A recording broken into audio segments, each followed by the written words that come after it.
First and foremost, I'd like to thank Paul Ortiz for inviting me here to the University of Florida, to the Sam Proctor Oral History Project, also here at the great Bob Graham Center to talk about my book, Rebels and Runaways. My book focuses primarily on slave resistance in Florida from 1821 to 1865. And what I'd like people to gather from this is that, number one, enslaved blacks were not victims.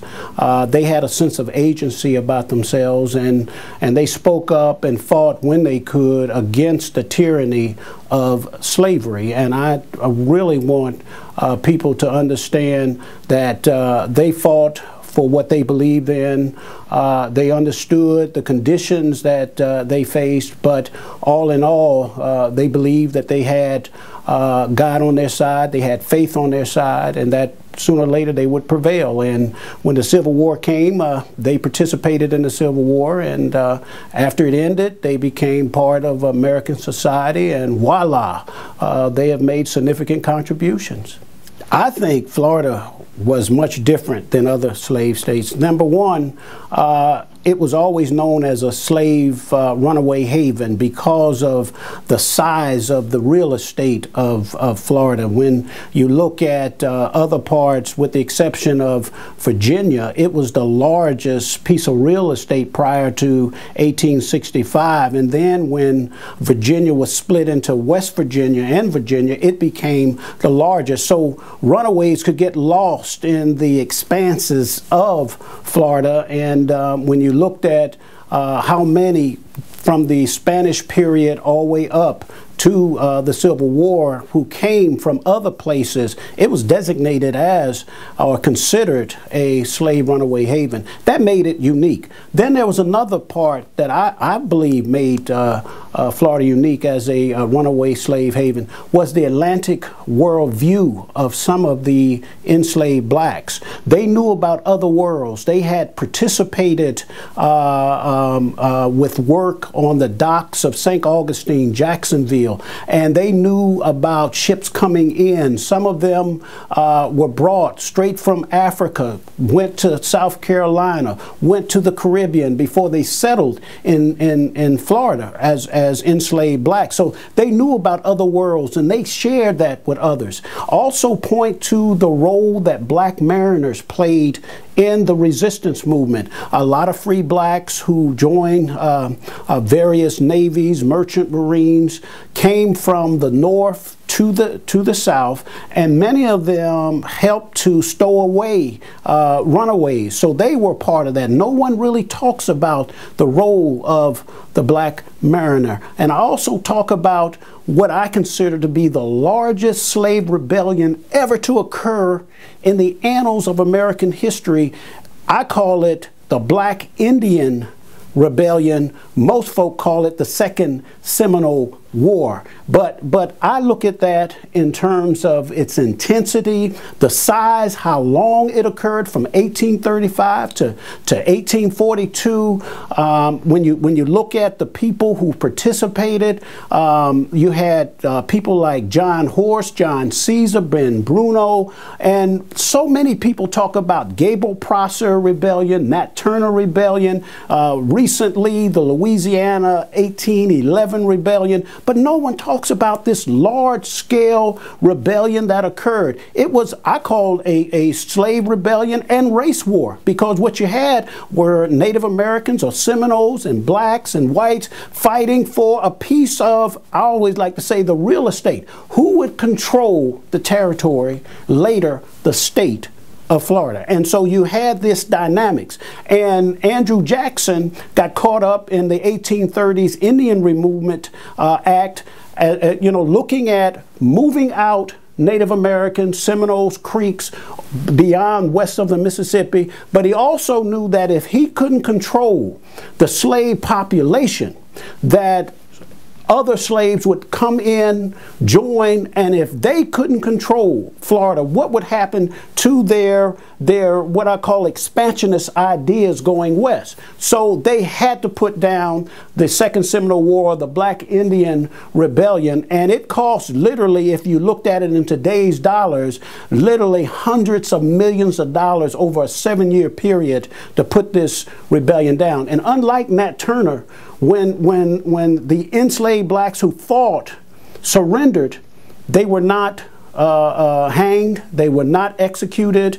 Many of them negotiated along with their families to leave Florida to go to places like Oklahoma and Texas. That was unheard of after such a large-scale rebellion. So I really think, unless somebody proves me different, and I want them to prove me different, I want them to prove that what I'm saying is different from, or not different from what others are saying, that Florida was really unique in terms of its rebels and runaways. There were several areas, most of them situated in central Florida today, around Tampa, around Sarasota areas, very few areas that were heavily populated, that they were good for runaway slave havens, a safe place for people of like mind to congregate for their own protection. So really, middle and South Florida were the areas where a lot of runaways would meet, and they would come from Georgia, South Carolina. And one thing that I didn't say that I also believe made Florida unique in terms of its rebels and runaways, we often hear about the Underground Railroad, Harriet Tubman, Sojourner Truth, going from the South to the North. Well, in my study, there was a reverse Underground Railroad. And what I mean by a reverse Underground Railroad, slaves left Florida headed to the Bahamas, especially after 1834, when the British outlawed slavery in the Bahamas. So here you have, instead of them trying to travel through Florida to Georgia to the Carolinas on up, they took the waterways and ended up in the Bahamas. So you have a reverse. How many times do you read that in American history, that there was another way of slaves escaping into areas where they could seek their freedom? And most of the time you hear about runaways. You hear about them either on foot, taking a horse, buggy, car. 20% of the runaways that I identified in my study used the waterways. Now, were there other southern states where enslaved runaways used the waterways? We don't know, because no one has really focused on that. So that's why I think my book is so unique and so different, and that why everybody on planet Earth needs to get a copy to read it. I use 1,403 probate records of slave owners. I used over 711 newspaper articles. I gathered information from the Works Progress Administration when interviewers interviewed former slaves in the 1930s about their experiences in Florida as slaves. So what I tried to also do was to get the voice of the slaves, not let someone else tell their story, but to tell their story. There were newspaper articles printed in St. Augustine, Jacksonville in the 1920s that interviewed former slaves, and they talked about their relationship with Seminoles. They talked about their relationship with masters. They talked about their relationships with each other. They talked about separation of family. They talked about friends, relatives who took off, not always because of mistreatment, but sometimes to find a loved one. And so I used a variety of sources, but the largest resource was that of slaveholders, but I mixed it with everything else I could get in order to give enslaved blacks a voice as well. This was a border town at the time. There were a lot of competing factions, and the bottom line was that white settlers needed to feel comfortable that the enslaved population was under control. They did not feel that way until after 1842, when the what I call the Black Indian or the Second Seminole War was put down.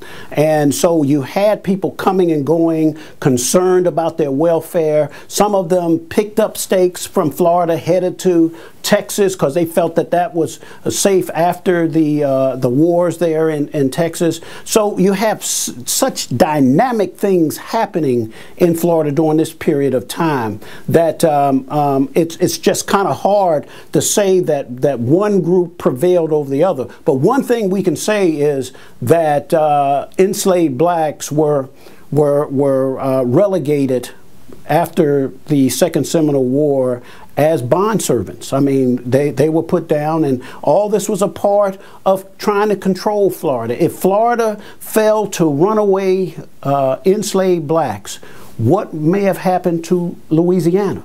What may have happened to Texas? So this was a war that had to be won, and the general said, "Now I don't know why y'all calling this a Seminole War. This is a Negro war, not an Indian war." So Jessup knew what he was up against, and he said some of the strongest, hardest fighters were enslaved blacks who had left the plantations of northeast Florida to join in. And one thing about this was not so much like Nat Turner, where they wanted to overthrow the institution of slavery. That was not the objective of blacks who joined with Seminoles. They wanted to protect the land that they lived on. They wanted to protect their families. They wanted liberty away, and they felt that they needed to fight in order to maintain that liberty, to protect their families, and to protect the land that some of them possessed as far back as the Spanish period. So it was not just taking the whole country and overthrowing slavery. They wanted their piece of the rock, as we say today, and they were willing to fight and die for it. And that's what I call about agency, the ability to stand up as men, as women, and fight for what you thought belonged to you. Whether you died or whatever, you felt that you needed to stand up. And I find instances of that. So I don't look at these enslaved blacks only as victims. Some of them were victims, but they did not perceive, I don't think they should be perceived strictly as victims, because they had a sense of agency, of standing up for what they believed in. And that rings very strongly throughout my study of Rebels and Runaways in 19th century Florida.